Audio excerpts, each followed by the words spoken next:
목사님이 잘 못 아셨어요. 제가 교회 은퇴하기 전에는 교회가 커서요. 큰 교회니까 교회 돈으로 다 했고요. 그리고 이제 은퇴하면서는 제가 이제 교회장 안 하고 은퇴하면서는 제가 조금 사재를 털었습니다. 근데 그 얼마 안 되고요. 제가 가지고 있는 제가 제 돈으로 다 하면 제가 얼마나 큰 부자겠어요. 근데 저 그렇게 부자는 못 되고 느낌이 뭔가 하면 이렇게 그 옛날에 이렇게 펌프 있잖아요. 우리가 뽐뿌 그랬죠. 그죠? 펌프에 이렇게 하면 물을 부어야 그걸 마중물이라고 그러더라고요. 참 말이 이뻐요. 물을 부어야 물이 나와요. 그런데 그 이제 마중물 정도 제가 그 아버지 땅 팔아서 재단하니까 2년 되니까 다 없어지더라고요. 그 직원들 월급 줘야지, 사무실 임대료 내야지 하니까 2년 되니까 훅가닥 다 없어지더라고요. 그래서 그 없어지면 그냥 직원들 나중에 퇴직금 주고 그만두려고 그랬어요. 근데 그 감사하게도 그 돈이 아깝지를 않더라고요. 뭐 그동안 그 직원들 월급 줬으면 같이 먹고 살는 거지 뭐. 이제 그랬는데 그때 이제 하나님이 살려주셔서 이제 지금도 이제 나라에서도 돈 많이 주고요. 또 기업에서도 돈 많이 주고 그래서 하는데 저는 마중물 정도 냈지 뭐 돈 내가 무슨 재벌 아들이라고 그랬습니다. 어제 잘 사는 것에 대해서 얘기했어요. 근데 우리가 보통 쓰는 말이 돈 많은 부자를 잘 사는 사람, 그 틀린 말이다. 그 굉장히 그 중요한 착각이다. 돈 많은 건 부자지 잘 사는 건 아니다. 돈이 좋지만 돈이 우리를 행복하게 못한다. 그 이유가 복음 때문이다. 기억나시죠? 그리고 우리를 잘 살게 하는 건 이제 믿음이죠. 근데 똑같은 패턴인데요. 반대로 뒤집어서 우리를 못 살게 하는 건 뭘까? 못 살게 하는 거. 못 살게 하는 걸 알아서 그걸 피하면 잘 사는 거잖아요. 근데 우리는 못 사는 것도 돈이에요. 돈이 없으면 못 산다고 생각하거든요. 근데 성경은 그렇게 얘기하지 않아요. 못 사는 이유를 아주 정확히 이렇게 딱 집어서 가르쳐 주셔요. 그게 뭔가 하면 죄의 싹은 사망이다. 그렇게 말씀하셨어요. 근데 사망이 잘 사는 거예요? 못 사는 거예요? 그 사망이 못 사는 거잖아요. 죽음, 못 사는 거. 같은 맥락이잖아요. 그래서 성경은 못 사는 이유, 못 살게 되는 이유를 죄라고 얘기해요. 가난도 참 많이 고통스러워요. 많이 고통스러워요. 이게 어느 정도 이하로 가면 이 가난 뭐 그까짓 거 좀 불편하지 이거는 허튼 소리예요. 가난을 몰라서 그래요. 진짜 가난하면 그거 심각하죠. 그러니까 돈 우습게 보면 안 되죠. 그런데 정말 우리를 못 살게 하는 것은 가난보다 무서운 건 죄예요. 근데 사람들이 가난은 무서워하는데 죄는 무서워하지 않아요. 성경은 하나님은 죄 지면 죽는다. 그런데 사탄은 반대로 얘기해요. 죄 안 짓고 어떻게 사냐? 보세요. 그런 말 하잖아요. 죄 안 짓고 어떻게 살아? 그러니까 왜 사탄은 죄지라 그래요? 살라고. 죄를 져야 산다는 거예요. 적당히 슬쩍슬쩍 죄를 져야 살지. 죄 안 지고 어떻게 사냐? 죄 안 지면 죽어. 못 살아. 이렇게 하는데 솔직히 사탄 말이 일리가 있어 보이지 않아요? 세상이 그렇잖아요. 근데 성경은 아주 단호하게 죄 싹은 사망이다. 이렇게 말씀하셨어요. 하나님이 아담과 하와를 창조하시고 선악과 따먹지 말아라. 따먹는 날에는 하나님 말씀하신 걸 어긴 게 죄인데 죄 짓는 날에는 정령 죽으리라. 아주 단정을 하셨어요. 너 꼭 죽는다. 반드시 죽는다. 정령 죽으리라 그랬어요. 근데 불행히도 우리 할머니 할아버지 아담과 하와가 선악과를 따먹었어요. 근데 죽었어요? 안 죽었어요? 이게 상당히 곤란해요. 정령 죽으리라 그랬으면 그 자리에서 즉사해야 되잖아요. 따먹는 순간 탁 죽어야 하나님 말씀이 오르는데 죽었어요? 안 죽었어요? 그럼 하나님이 거짓말하신 거예요? 그냥 겁만 주신 거예요?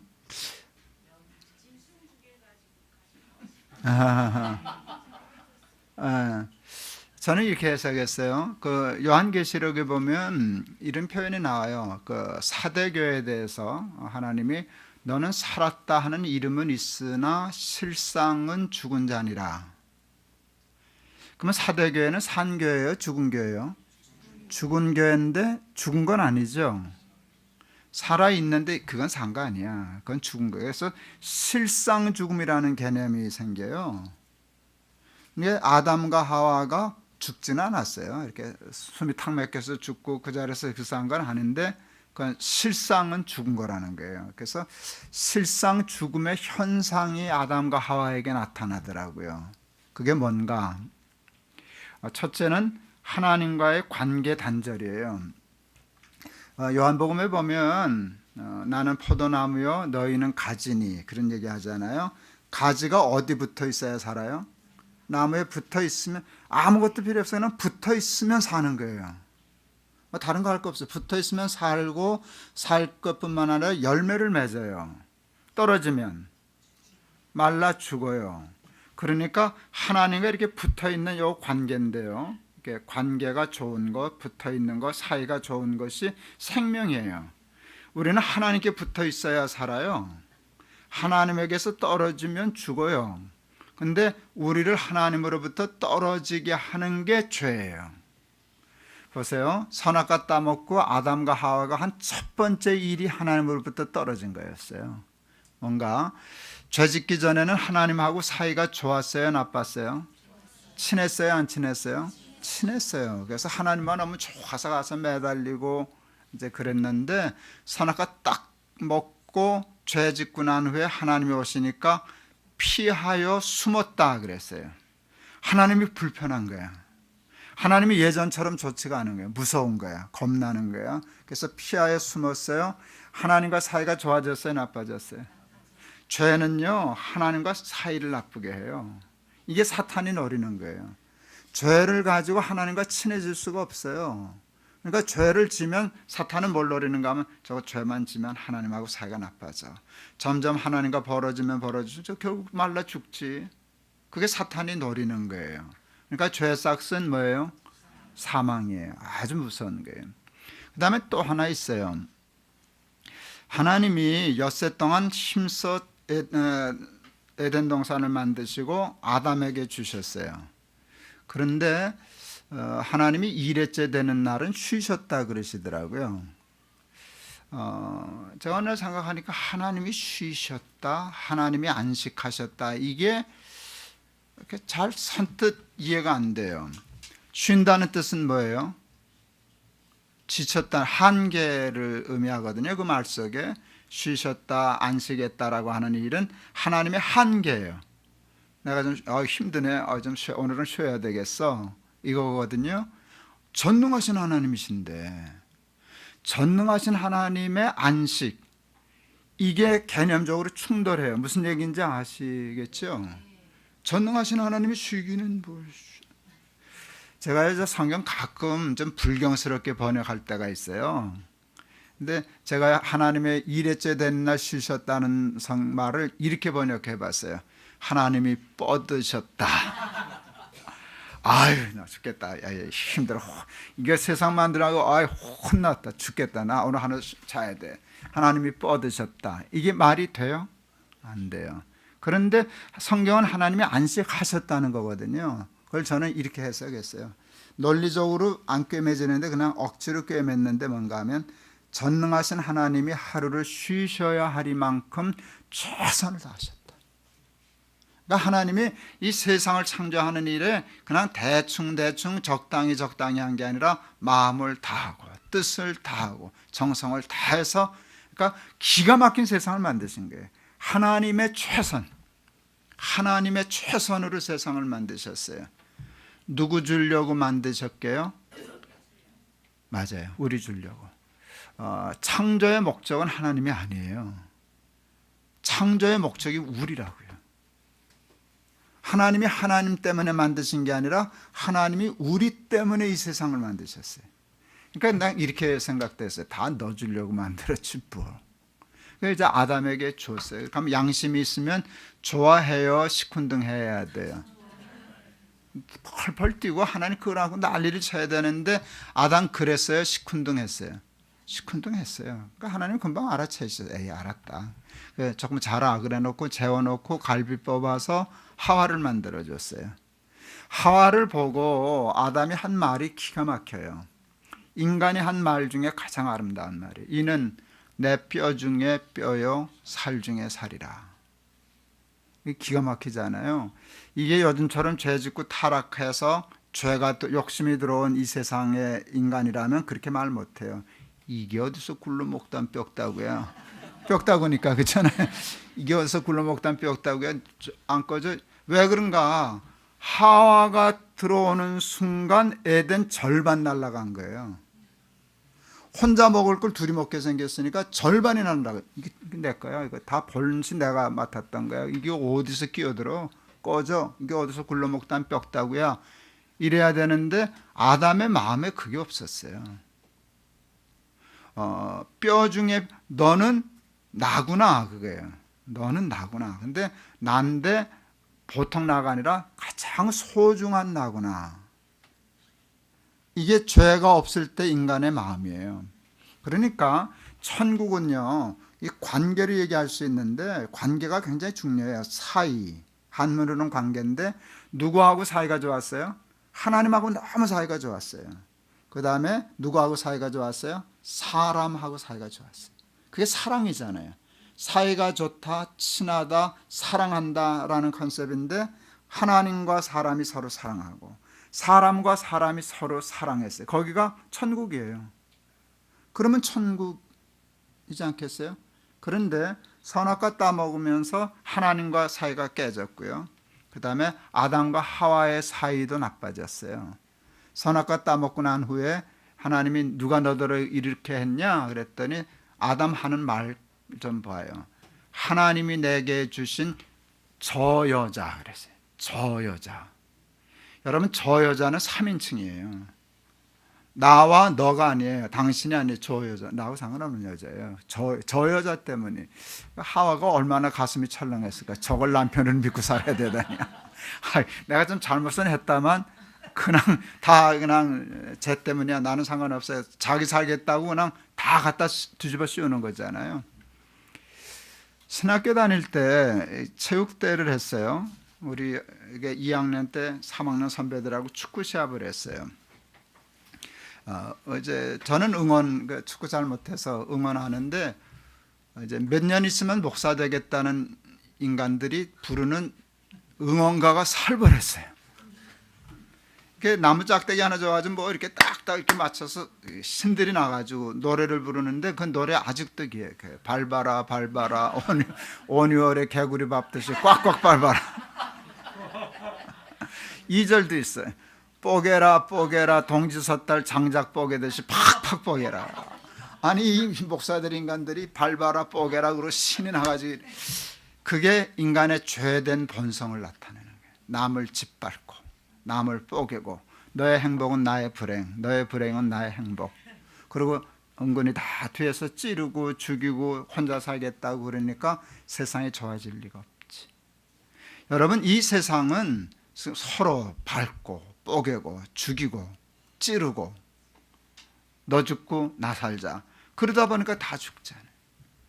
옛날에 우리 학교 다닐 때 우스갯소리들이 있었어요. 뭐 참새 시리즈, 채바람 시리즈 그런 거 아시는가 몰라. 그런 거 있었어요.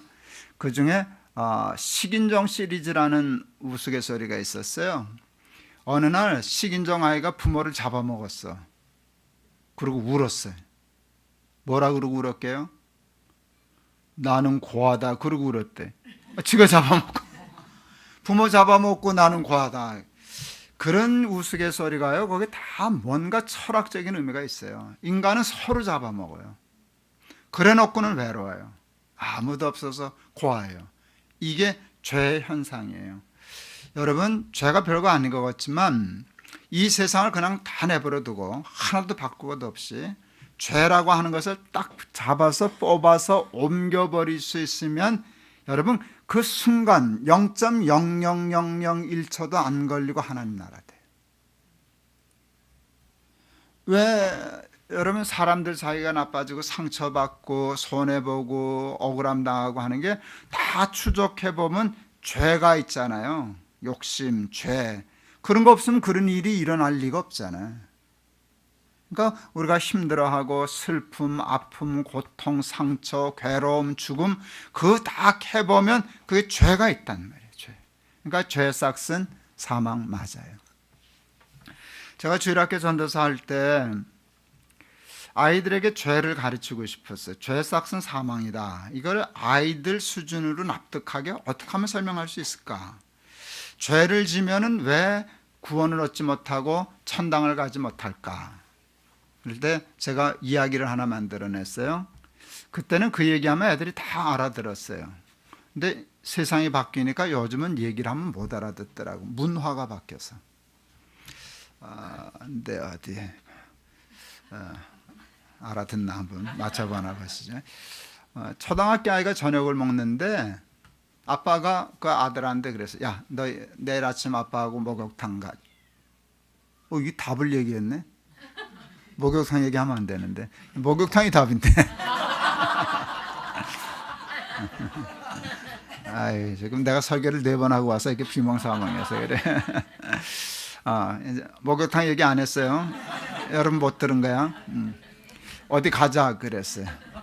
그랬더니 애가 얼굴이 하얘졌어. 그러고는 밥도 못 먹고 몰래 밤 1시까지 있다가 몰래 화장실 가서 발 씻고 잤어요. 어디 가자 그랬게요? 그게 목욕탕이라고. 옛날엔 그렇게 하면 애들이 다 알았어요. 요즘 애들은 이거 하면은 답을 안 가르쳐주면 몰라요. 왜 그런지 아세요? 옛날에는 우리 남한도 목욕은 목욕탕 가지 않으면 할 수가 없었어. 뭐 북한이나 별로 다를 거 없었다고. 그러니까 겨울에 어떻게 저가는가 하면 더물이라는 게 없으니까 우리 그 탈북한 그 텔레비전 나오는 거 보면 탈북해서 제일 신기했던 것 중에 하나가 틀면 더물 나오는 것도 신기하게 생각했다. 맞아? 그렇지. 이렇게 더물 나오는 거. 여러분 북한에도 저기 뭐야 온수가 공급되나요? 잘 안 되지. 예. 맞아요. 그 평양에서 온수를 공급하는데 평양에서 공급되는 겨울에 온수의 온도가 몇 도인지 아세요? 평양에서. 다른 나라 다른 데 말고 평양에서. 목사님도 잘 모르죠. 15도래요. 15도면 온수는 온수지 저기 0도가 아니니까 15도인데 온수인데 그 여러분 한국에 이렇게 목욕탕 가면 사우나 가면 열탕, 온탕, 냉탕이 있잖아요. 여러분 한국 목욕탕의 냉탕의 온도가 몇 도인지 혹 아세요? 24도. 맞아요. 24도 5도예요. 그게 냉탕이에요. 그런데 북한은 15도가 온수라고. 그런데 우리나라도 그랬었다고. 제가 그랬잖아요. 그 방 안에서 얼음 얼었다고 내 방에서는. 그러니까 이제 뭐 온수라는 개념이 없으니까 구공탄 난로 아궁이 하나에다 거기다 석 걸어 놓고 하는데 거기다 물 끓여 가지고 한 바가지 떠서 찬물 섞어서 겨우 세수하는 거잖아. 그 겨울에 목욕을 어디서 집에서 해? 말도 안 되지. 그러니까 반드시 목욕탕을 가야만 목욕을 했어요. 근데 목욕탕 한 달에 몇 번 갈게요? 뭘 몇 번을 가? 말은 뭐 일주일에 한 번씩 간다는데 그거 다 허튼 소리야. 그게 다 돈인데 그렇게 여유가 없었어요. 그러니까 한 달에 한 번 가기 바빴어. 이게 좀 징그러운 얘기인데 그렇게 하면 목욕은 그냥 샤워하러 가는 게 아니라 때를 벗기려고 가는 거예요. 때 밀려고. 때가 많아지니까. 그게 이제 목욕인데 그 방법이 뭔가 하면 때가 이렇게 말라서 안 떨어지잖아요. 그러니까 뜨거운 물에 들어가서 불켜야 돼. 그래 때가 밀리잖아. 근데 따뜻한 데 들어가서 깜빡 졸다가 시간 놓치면 얘가 그냥 떨어지는 수도 있어요. 때가. 그러면 내 때, 네 때 막 돌아다녀. 그러면 가끔 목욕탕 주인이 와가지고 잠자리 채가지고 걷어가. 그랬었어요. 그랬죠? 그랬다고. 제가 91년도에 중국을 처음 갔는데 91년 되니까 꽤 오래전이죠. 중국이 이제 막 경제 성장하려고 그럴 때인데 아직도 저 할 때인데 거기 이제 신학교 전도사님들하고 좀 가까워지려고 목욕탕 가자 갔다가 기겁을 해서 튀어나왔어요. 미안하지만 그게 우리 어렸을 때 목욕탕하고 떼 돌아다니더라고. 그런데 그걸 어렸을 때 다 그렇게 했는데도요, 이게 한번 문화가 바뀌면 다시는 못 들어가겠는 거예요. 들어가 줘야 되잖아. 그분들 미안한 거. 근데 못 들어가겠는 걸 어떻게 해요? 미안하다 그러고 튀어나왔어. 하여간 우리도 그런 때가 있었어요. 그러니까 씻는 게 불편하니까 애들은 또 씻는 거 좋아도 안 하고 그러니까 겨울 되면 발이 까마귀 발이에요. 그래도 괜찮은 게 양말을 신고 다니면 그게 까마귀 발인지 백조 발인지 누가 알아. 그래서 다 다녔는데 목욕탕은 양말 신고 못 들어가잖아요. 다 드러날 생각하니까 여러분 까마귀 발 갖고 목욕탕 갈 수 있어요 없어요? 못 들어가지. 그러니까 몰래 가서 씻었지. 아버지가 예고를 했으니까 밤 1시라도 씻어서 그 다음날 목욕탕 갔어. 만일 얘기를 안 하고 자는 놈 목덜미를 잡고 야 목욕탕 못 가. 걔는 그건 못 간다고 튄다고. 까마귀 발 갖고 목욕탕을 어떻게 가? 씻어야 가지. 애들한테 물어요. 까마귀 발 갖고 목욕탕 갈 수 있냐 없냐? 없어요. 그런다고. 죄 짓고 천당 갈 수 있겠냐 없겠냐? 안 되겠는데요. 여러분, 모든 사람이 죄를 범하였음에 하나님의 영광에 이르지 못하더니 하는 말씀이 있어요. 모든 사람이 죄인이에요. 여러분 죄 있어요 없어요? 있어요 없어요? 내가 묻지는 않을 텐데 있어요 없어요? 많아요. 저는 목사인데 죄 있게 할게요.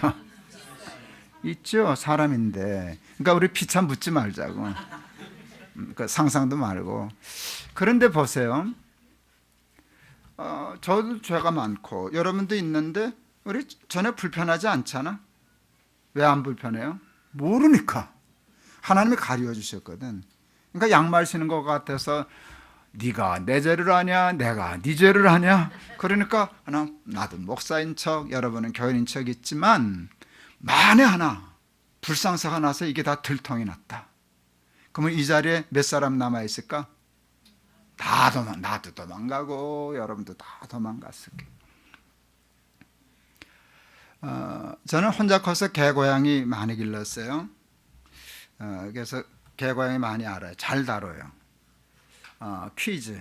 고양이가 쥐 잡는 거가 교육에 의한 걸까요? 본능에 의한 걸까요? 이렇게 묻는 질문을 생각하면 그게 답이 아니라는 걸 알아야지. 본능이 아니에요. 본능이 있지. 그런데 애미 없이 자란 고양이는 쥐를 못 잡아요. 그러니까 철저히 훈련이에요. 교육이에요. 우리 고양이가 그 새끼를 3마리 낳고 쥐약 먹은 쥐를 잘못 잡아먹고 죽었어. 새끼는 눈도 못 떴는데. 그래서 분유 사다가 우유 타서 벌려서 집어넣어서 살렸어요. 난 이제 좋아하니까 가다 살렸어요. 똥 다 치우고 목욕시키고 그래서 살려놨어요. 이게 다 컸어. 어른이 됐어요. 근데 쥐를 못 잡아. 쥐를 못 잡는 것 같았어요.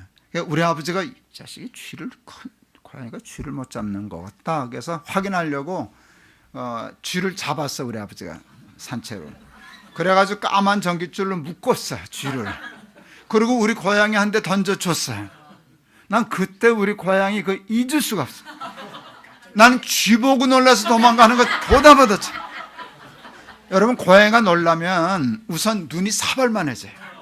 눈이 사발만해져요. 털이 바짝 서. 그리고 등어리는 활처럼 일으킬 거야. 그리고 깍 하고 튄다고. 우리 고양이 그러고 튀었어. 쥐는 튀지도 못해. 고양이 앞에 쥐라는 말이 맞아요. 쥐는요 고양이 있으면 도망을 못 가. 도망을 못 가요. 이게 오금이제로 이러고 있더라고요. 근데 뭐 고양이 쥐 이러고 계신데 우리 고양이 별로 잘 튀었는데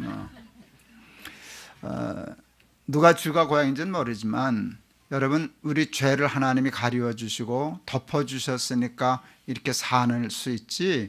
이 장치가 없이 우리가 죄진 게 다 드러나고 공개되고 양말 벗고 다닌다면 우리는 사회생활이 불가능해요. 가정생활이 불가능해요. 교회 생활이 불가능해요. 어떻게 살겠어요? 죄는 그렇게 무서운 거예요. 그런데 천당은 양말 벗고 들어가야 되죠. 모든 죄가 드러나죠.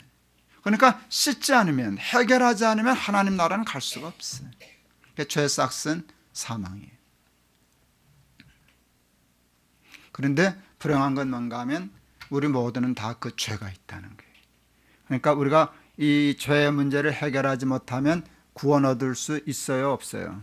우리는 뭐 없어요. 천당도 못 가고 하나님 나라의 삶을 여기서 누릴 수도 없어. 사람과 사이 나쁘지, 하나님과 멀어졌지, 죄는 지어서 툭툭 터져서 창피당하지, 다 드러나지. 그러면 어떻게 살겠어요? 그래서 우리에게 있어서 잘 살기 위해서 가장 중요한 게 있어요.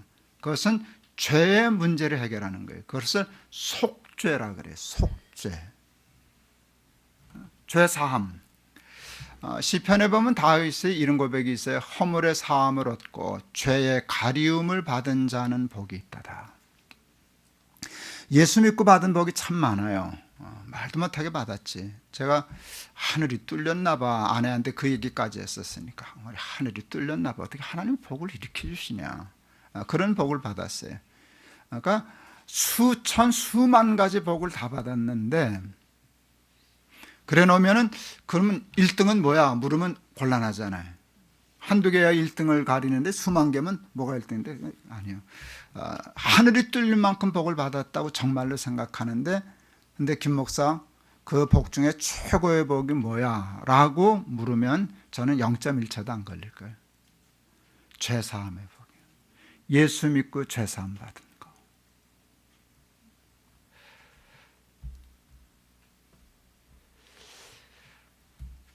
우리 아버지가 이제 집을 한 채 남겨놓고 돌아가셨어요.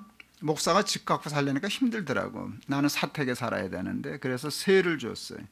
그랬더니 세 든 사람이 조금 안 좋은지, 목사가 만만한지 자꾸 애를 먹이는 거예요.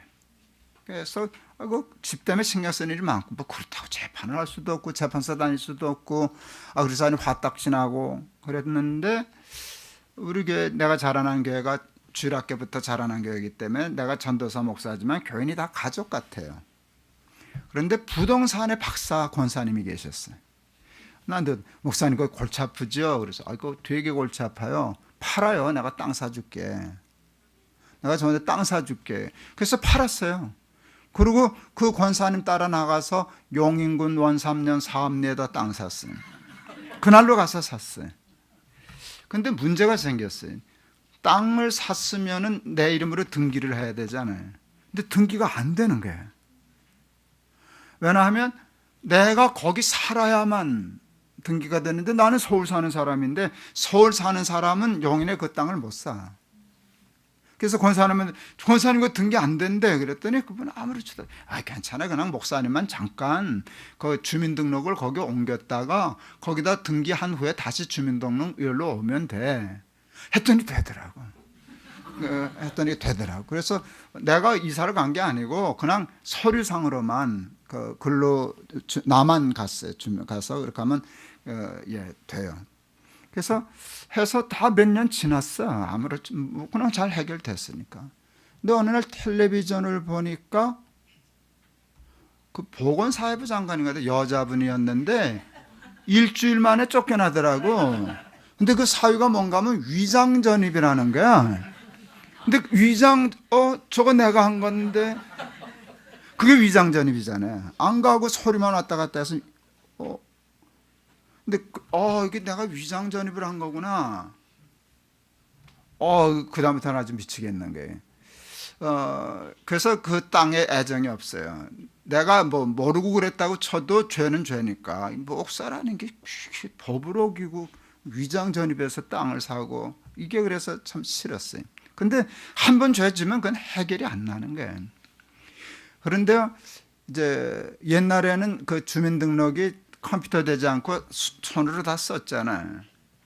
근데 가끔 우리 사무장이 목사님 주민등록 등본 하나 떼다 주세요. 뭐 교회 일로. 미치겠는 거야. 주민등록 그게 나와요. 이제 뭐냐면 손으로 썼잖아. 세대주 김동호, 처 김병수 이렇게 썼어요. 근데 내가 세대주였는데 내가 위장으로 절로 갔다고 영인으로. 그러면 이걸 지워요. 그리고 여기다 써요. 몇 년, 몇 월, 며칠, 용금 3년, 원삼년 몇 번지로 갔다고. 그러면 세대주가 지금은 세대주 개념이 없는데 그때 있었거든요. 그렇게 하면 누가 세대주가 되는가 하면 내 아내가 세대주가 돼. 근데 내 아내는 본래가 처거든 쓴 게. 처를 지우고 거기다 세대주라고 썼어. 그 다음에 내가 돌아오셨네 일 다 보고. 그러면 이제 또 밑에다 써줘요. 그래 난 돌아와도 세대주야. 그러면 세대주 김동호 몇 년 몇 월치를 다시 여기서 왔음 이렇게 썼어. 그리고 우리 아내는 세대주는 또 지워. 그리고 또 쳤어. 상상을 해봐요. 딱 떼면 이놈이 나를 고발하는 거예요. 위장전입한 놈, 위장전입한 놈. 미치겠는 거야. 교인들한테 설교를 할 수가 없어. 정직 뭐 이런 거. 말은 안 해도 우리 사무장, 목사님 뭐 정직 그러더니 뭐 자기는 위장전입했네. 안 떼다 줄 수는 없고. 그러니까 이제 그 떼오라 그렇게 하면 나는 도살장하는 것 같아. 어느 날 또 떼오라서 갔어. 갔더니 놀라운 일이 일어났어. 주민등록이 전산화됐어. 여러분 컴퓨터 좋은 게 뭔지 알아요? 줄 긋는 게 없잖아. 그냥 몇 번이라도 고칠 수 있잖아요. 그러니까 딱 떼었는데 줄 긋은 거 없어. 세대주 김동호, 김병수 순서대로 쫙 왔다 갔다 안 하고 할렐루야 소리가 절로 나오더라고요. 그래도 뒷장 보면 다 있지. 겉만 깨끗한 거지 전산화됐다고 내용이 없어진 거는 아니잖아요. 그렇지? 그런데요, 하나님의 죄사함은요 조세도 안 나와. 한 번 하나님이 용서한 것은 동에서 서가 먼 것처럼 흰눈같이 양털같이 하나님이 기억도 못하신다. 완벽한 속죄. 이게 기독교의 가장 놀라운 축복이에요. 그런데 그 속죄, 그 모든 인간의 전 죄를 도말한다 그런 말을 쓰잖아요. 내가 완전히 없애버린 거예요. 완전히 없애버려서 하나님도 잊어버리실 만큼. 본래 위장 전입하고 왔다리 갔다리 하고 창피당한 인간인데 하나님이 끝하고 해서 다 세대주 김동호, 처김병수 쫙 냈는데 인간의 저기는 이렇게 보면은 다 자료가 있거든. 근데 하나님 나라엔 그것도 없어. 이게 완벽한 속죄라는 거예요. 그런데 완벽한 속죄를 위하여 하나님이 치르신 대가가 뭔지 아세요? 그 십자가예요. 죄 사함, 속죄, 용서거든요. 용서. 죄는 용서할 때 없어지는데 어떻게 하면 용서가 이루어지나 할 때 용서는 사랑하고 관계가 있어요. 사랑하면 용서하고 사랑 안 하면 용서를 못하게 돼 있어요. 베드로가 형제 죄를 7번이라도 용서하겠습니다. 예수님한테 그런 적이 있어요. 그러니까 은혜가 뻗친 거야. 너무 은혜를 받으니까 좋아가지고 웬만한 건 상처가 안 되니까 용서할 수 있어요. 7번도 용서할 수 있어요. 이게 말이 안 돼. 3번만 용서해도 성자거든. 그러면 예수님이 칭찬하세요. 야, 너 은혜 많이 받았구나. 어떻게 7번을 용서하네. 대단하다. 훌륭해. 그래야 되는데 예수님이 그냥 그러셨어요. 7번씩 70번이라도 용서해야지. 말도 안 되는 말씀을 하셨어요. 70번씩 7번이면 산술적으로 몇 번이에요? 490번. 490번 사람이 사람의 죄를 용서할 수 있어요? 없어요? 있어요? 없어요? 있어요. 있어요. 잘 생각해 봐요. 있어요. 누가 누구의 죄를 490번까지라도 용서할 수 있을까? 딱 한 경우인데. 네. 자식이 부모를 그렇게는 용서 못해. 아무리 죽자 살자 그러고 연애하던 부부도 그거는 안 돼.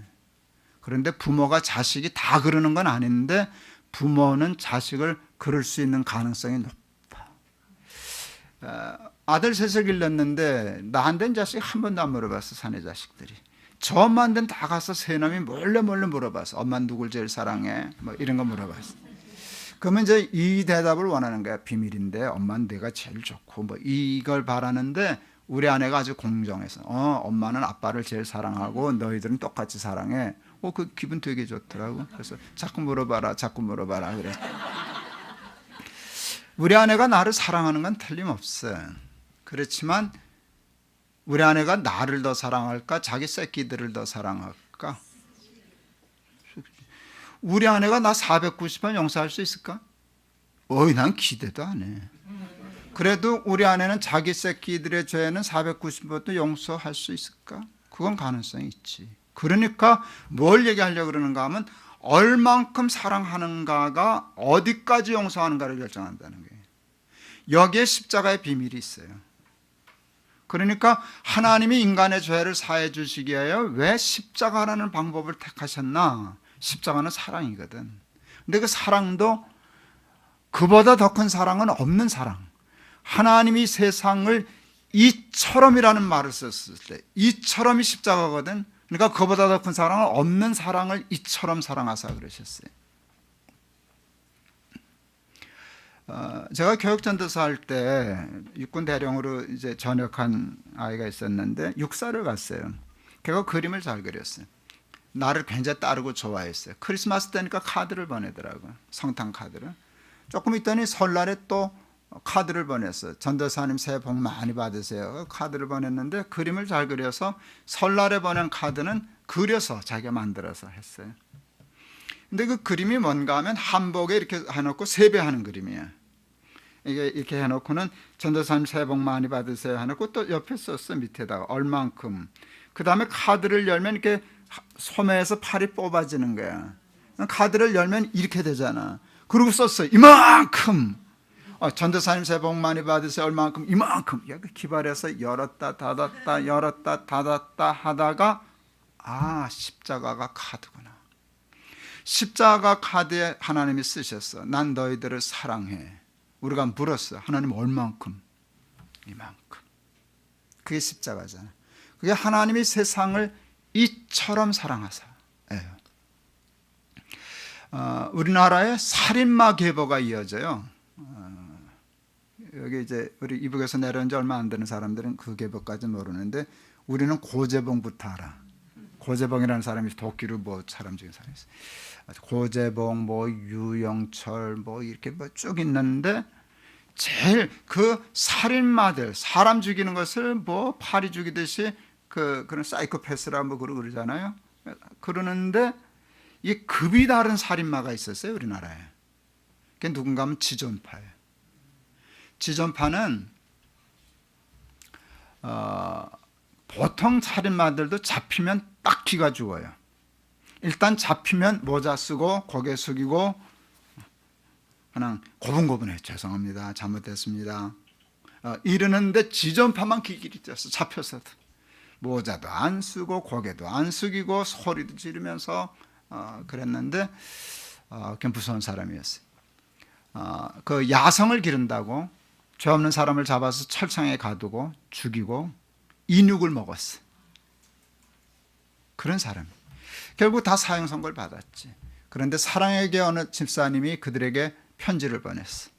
근데 그 편지에 그 사람들이 뒤집어져서 회개했어. 예수 믿었어.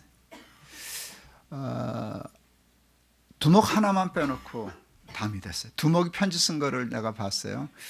우리 같은 사람을 사람 대접해 줘서 감사합니다. 동생들은 다 예수 믿으라 그랬습니다. 믿기로 했습니다. 그랬어요. 그런데 제가 읽었던 잡지에 나왔었는데 저는 죄송하지만 안 됩니다. 그랬어요. 이유가 뭔지 알아요? 자기가 지존이기 때문에 안 된대. 지존이 뭔지 아세요? 그게 하나님이에요. 하나님을 지존자라 그러죠. 끝지자 존귀할 존자, 하나님을 지존자라 그러니까 지존파는 두목이 하나님이야. 그러니까 자기는 안 된다 그랬어요. 오카는 목사님 계실 때 그 일본에 가서 집회하는데 학생들한테 그러더라고. 두목 하나 빼고 다 구원 얻었다고. 내가 끝나고 목사님 그 버전이 바뀌었어. 그랬더니 뭐가 바뀌었냐? 그래서 그 두목도 나중에 회개했어요. 결국은 회개했어요. 퀴즈. 지존파 6명 천당 갈게요? 지옥 갈게요? 지존파인데? 지존파 구원 얻었게요? 못 얻었게요?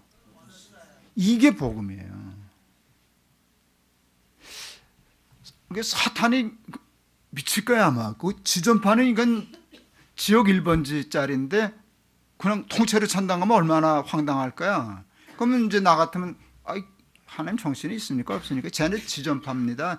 내 김동호까지는 봐줄 수 있지만 저 어떻게 지존파인데 저 회개했다고 당장 천당을 보내십니까? 그 말을 못해. 왜 못하는지 아세요? 난 하나님이 이럴 것 같아요. 저울 가져와, 저울. 이렇게 수평 저울. 그래서 지존파 6명이 아니라 온 인류제를 다 달아. 예. 그리고 내가 저들을 얼마나 사랑하는지 십자가 걸어. 저들이 회개를 안 했으면 성립이 안 돼. 근데 회개했어. 진심으로 회개했어. 나 이만큼 사랑해. 근데 용서가 안 돼.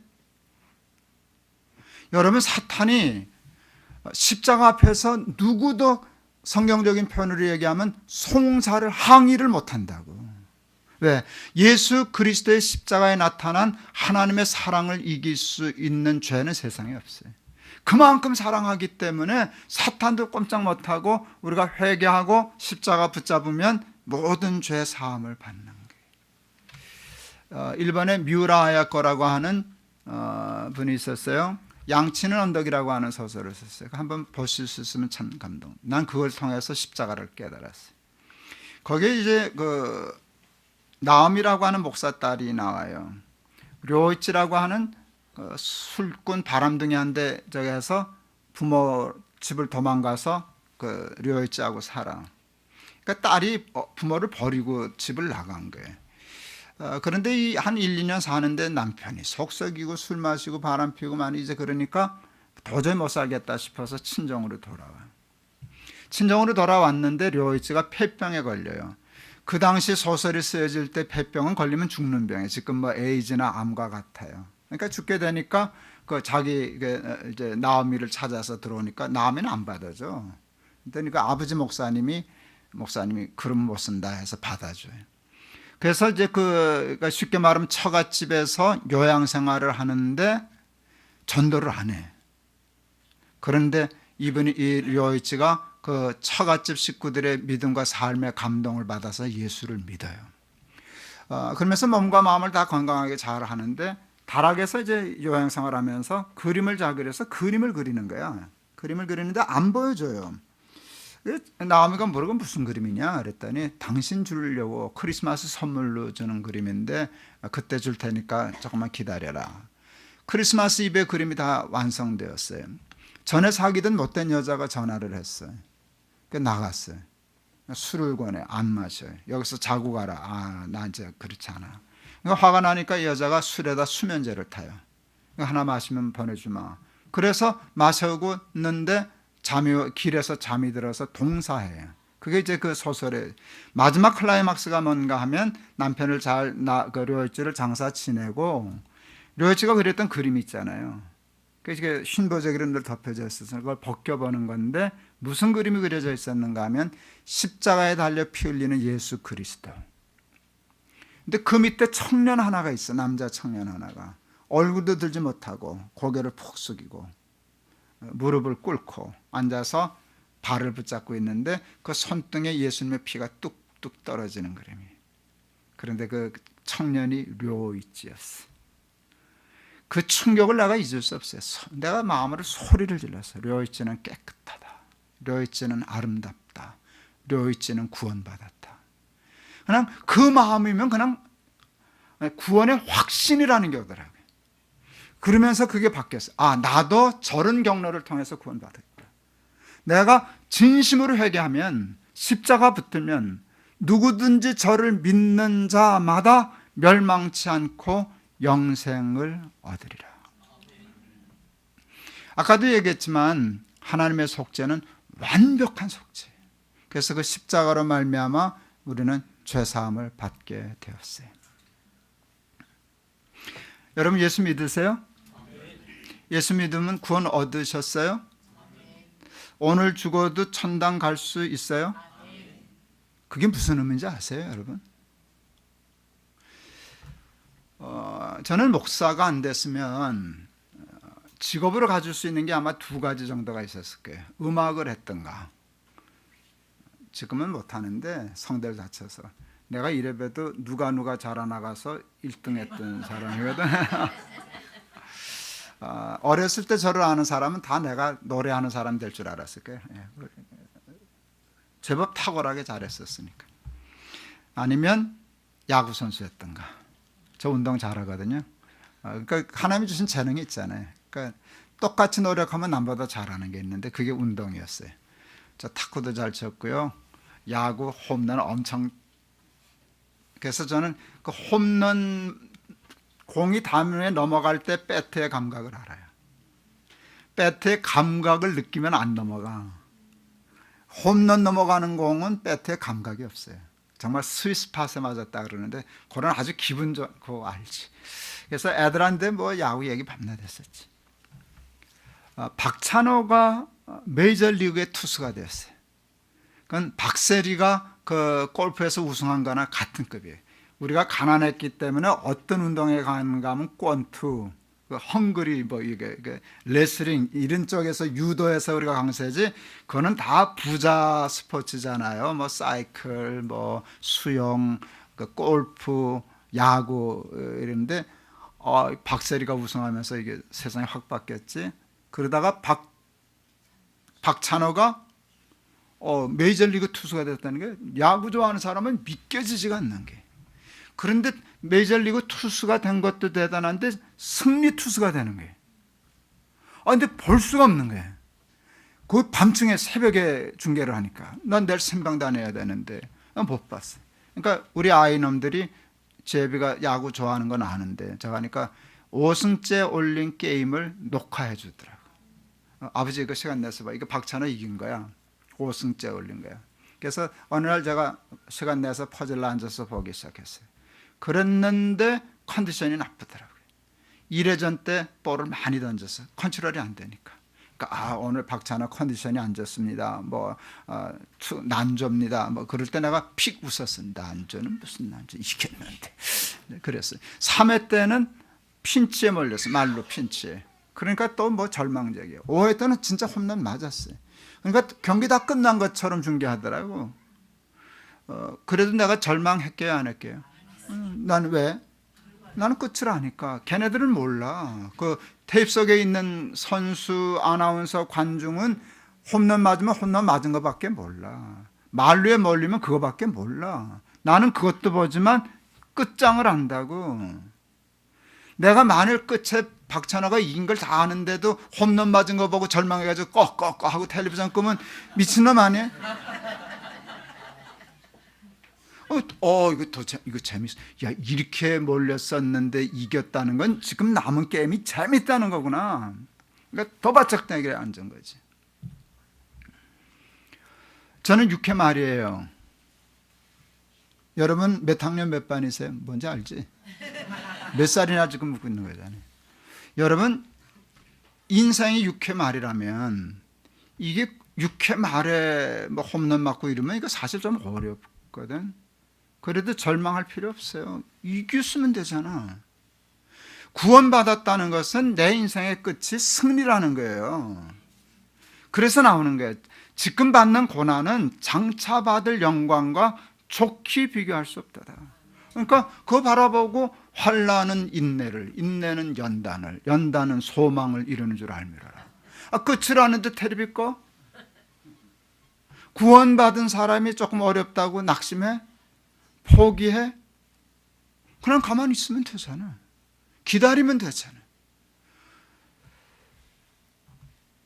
제가 제법 큰 교회를 했어요. 높은 뜻 순위계 개척했을 때는 잠깐 얘기했지만 석 달 만에 1000명 모였어요. 그 서울대 뭐 1등으로 들어간 애가 재수없는 얘기들 많이 하잖아요. 공부가 제일 쉬웠어요. 이거 정신 나가서 별 미친놈 다 보겠네요. 그런데 이렇게 목회가 기류를 타니까요. 목회가 제일 쉬웠어요. 이런 소리가 나오게 돼요. 목회처럼 그냥 자국깨만 늘고 자국깨만 늘고 뭐 이렇게 될 때였어요. 그러니까 사람들이 나는 고생을 안 한 줄 알아요. 다 그냥 꽃길만 걸은 줄 알아요. 그런 거 없어. 그런 거 없어요. 여러분 가난한 사람하고 부자가 있는데 누가 더 고생할까? 똑같아요. 내가 볼 땐 똑같은 것 같아. 그래서 만일 그 고난을 재는 저울이 있다면 부자가 당하는 고난을 달아보고 가난한 사람들이 당하는 고난을 달아보면 나는 무게는 똑같을 것 같아. 근데 고난의 질은, 내용은 좀 다를 거야. 가난한 사람이 겪는 고난을 부자는 안 겪어. 그런데 부자는 가난한 사람이 안 겪는 고난을 겪어야 돼. 무슨 얘기인지 아시죠? 그러니까 사람은 다 사는 동안, 이제 강단에서 할 말은 아닌데, 누가 그 말할 때 내가 배 잡고 웃었어. 사람에겐 지랄 총량의 법칙이 있대. 뭔 얘기인지 알아요? 점잖은 것 같아도 다 거기에 있어서 그 지랄을 다 부려야 죽는다는군. 근데 나는 동의했어요. 여러분, 내가 지랄 부리는 걸 알겠어요, 여러분들이. 그렇지, 그런 식으로 표현하면 사람은 고난 총량의 법칙이 있는 것 같아요. 사람은 다 자기 나름대로의 고난이 있는 거예요.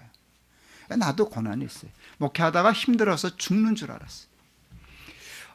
여러분, 스트레스 받으면 실명하는 걸 아세요? 실명이 스트레스로도 된다는 걸 혹 아세요? 들어본 적 있으세요?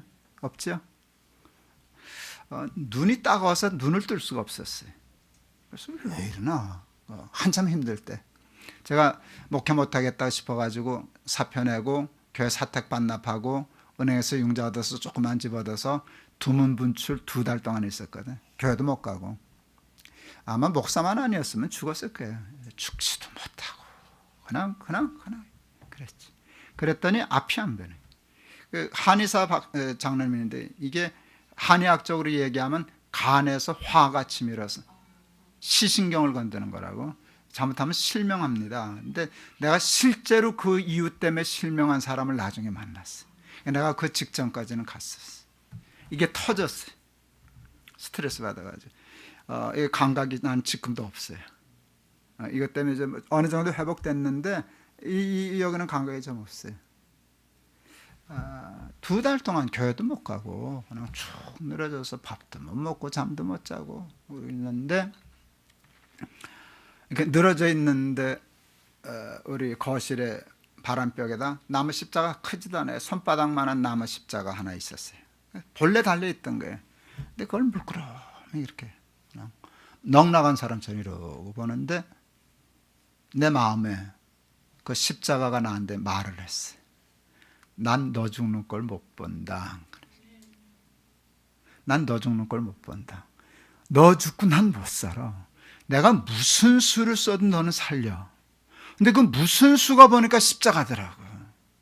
하나님의 최강수잖아.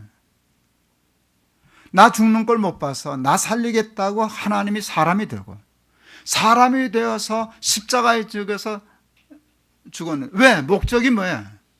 십자가의 목적이 뭐예요? 구원이잖아. 구원. 나 살리겠다고, 내 죄 사해 주시고 살리겠다고 죽었는데, 너 죽는 걸 내가 못 본다. 너 죽고 난 못 살아. 내가 무슨 수를 써도 너를 살려. 와, 이게 대단하다. 벌떡 일어났어. 벌떡. 2달 동안 뭐 잘못하면 실명할 정도까지 가고, 이게 터져서 마비 오고, 그리고 살고 싶지 않아서 늘어져서 2달을 그러고 있었는데, 그 생각이 드는 순간 벌떡 일어났어. 그러고는 교회 갔어요. 살았. 멀쩡히 살았잖아요. 그게 십자가예요. 탈북한 친구들 나만 살이 만만치 않지? 젊은 친구들, 나는 젊은 친구들한테 그냥 반말하니까 용서하고 들어요. 반말 안 하면 내가 깨리면서 앉아. 니들만 힘든 게 아니야. 남한 애들도 힘들어. 안 그런 척해서 그런 거지. 다 힘든 거야. 다 힘든 거야. 사는 게 힘든 거야. 우리가 다 죄 짓고 살기 때문에 세상이 이게 다 망가졌거든. 그러니까 여기 가서 걸리고 저기 가서 자빠지고 죽을 것 같고 못 살 것 같고 죽으면 좋겠다 싶은 일을 당하는 건데, 그럴 때마다 그때는 누구 쫓아가야 소용없어. 아내도 못 도와줘. 남편도 사랑 안 해서가 아니라 능력이 없어. 아내가 나를 구원하나? 남편이 나를 구원할 수 있나? 자식이, 부모가 안 돼. 그건 안 되는 거예요. 십자가. 하나님이 세상을 이처럼 사랑하사 독생자를 주셨으니 누구든지 탈북자든지 안 탈북자든지 부자든지 가난하든지 남자든지 여자든지 누구든지 저를 믿는 자 중에 몇이 아니라 믿는 자마다 멸망치 않고 영생을 얻게 하려 하심이니라. 여러분, 그 이후로 저에게 어려운 일 그 다음부터는 안 생겼을까요? 그런 게 어디 있어요. 이게 삶은요, 고난과 저거는요 파도 치듯이 왔다간 가셨다간 갔나 싶으면 또 오셨다가 또 잊어버릴 만하면 또 가셨다가, 그게 인생이야. 비도 오고 햇빛도 나고 폭풍도 불고 바람도 불고 그러는 게 인생이지. 그런데 저거 깨달은 순간부터는 안 자빠지겠더라고요. 난 너 죽는 걸 못 본다. 너 살리려고 내가 여기까지 오지 않았냐. 그리고 내가 저렇게까지 했는데 생각을 해봐라. 네가 어떻게 죽겠냐. 그때 내가 그랬어요. 내가 이까지 것 때문에 죽고 망할 사람이라면 우리 예수님 날 위하여 십자가 지시지도 않으셨다. 그래서 이겨냈어요. 내 힘으로? 아니, 저 힘으로. 저 힘. 내 힘으로는 살 수 없었어. 아내 도움도 못 받았어. 자식들도 우리 애들 효자야. 아버지 그러니까 그때 내가 교회 그만두고 개척하려고 그러니까 애들이 학교 휴학하려고 그랬어. 왜 휴학하냐 그랬더니 우리 큰놈 피아노 치거든. 둘째 놈은 이제 플룻하고 셋째 놈 바이올린하고 그러니까 반주해 준다고. 그래서 그냥 학교 다녀라. 그래도 고맙긴 하지만 그것 때문에 해결이 되는 건 아니잖아. 근데 저게 해결했어. 십자가. 십자가를 보니까 살아나겠더라고요. 저걸 보는데 죽을 일이 세상에 없더라고요. 내 말 맞죠? 예수 믿으면 다 부자 되지? 예수 믿으면 다 탁탁탁탁 하고 학교도 붙고 그러지? 그런 거 아니에요. 그런데 고난이 없어서가 아니라 믿음으로 이겨내는 거야. 끝이 정해져 있는데 그냥 가면 되는 거예요. 그러니까 아까 내가 좋아하는 말씀, 환난이 있어요. 누구에게나. 환난은 인내를. 왜 인내해? 끝이라니까. 십자가를 통해서 소망이 있잖아. 인내를 해. 인내하다 보면 힘이 생겨. 연단받아. 그래가지고요, 그 다음 말이 좋아. 소망을 이룬다는 말을 써요. 소망이 생기는 게 아니라 뚝 떨어지는 게 아니라 내가 내 힘으로 소망을 만들어 나갈 수 있어. 그거라는데, 여러분, 돈이 없어서 못 사는 게 아니라 믿음이 없어서 못 사는 거예요. 돈 암만 많아도 믿음 없으면 결국 못 살아. 돈 아무리 없어도 믿음 있으면 살아. 환난과 고난과 역경, 탈북민에게는 북한이 본토 친척 아비집인데 본토 친척 아비집 떠나 사는 삶이 뭐 그렇게 좋겠어. 밥은 안 굶었는지 모르지만 밥만 먹으면 사나? 굶을 때는 밥만 먹으면 살 것 같았지만 밥 먹으니까 또 그렇잖아. 사는 건 여전히 그런데 여러분, 그런데 소망 두지 말고 예수 믿는 일에 소망 걸고 믿음으로 승리해서 여러분 승리의 삶 살아가는 우리 번영교회 저와 여러분 다 되기를 축원합니다. 기도하겠습니다. 사는 건 만만치 않습니다. 특히 본토 친척 아버지 집 떠나서 탈북민으로 사는 것 참 녹록치 않습니다. 도와주려고 하는 사람 많지만 그러나 그 한계가 있습니다. 그들 믿고 우리가 어떻게 살 수 있겠습니까? 그럴 때 하나님 바라보게 하여 주시옵소서. 천지를 창조하신 전능하신 하나님, 나를 사랑하셔서 나 살리겠다고 사람이 되신 예수님, 사람만 된 것도 죄송한데 나 살리시겠다고 십자가에 달려 피 흘리신 예수님 때문에 우리가 죄사함 받고 구원 얻은 것을 믿습니다. 구원 얻었다는 것은 인생의 끝장이 승리라는 것입니다. 인생의 끝이 승리인데 6회 때 7회 때 홈런 좀 맞으면 어떻습니까? 그것을 이겨내게 하여 주시고 승리할 수 있도록 축복하여 주시옵소서.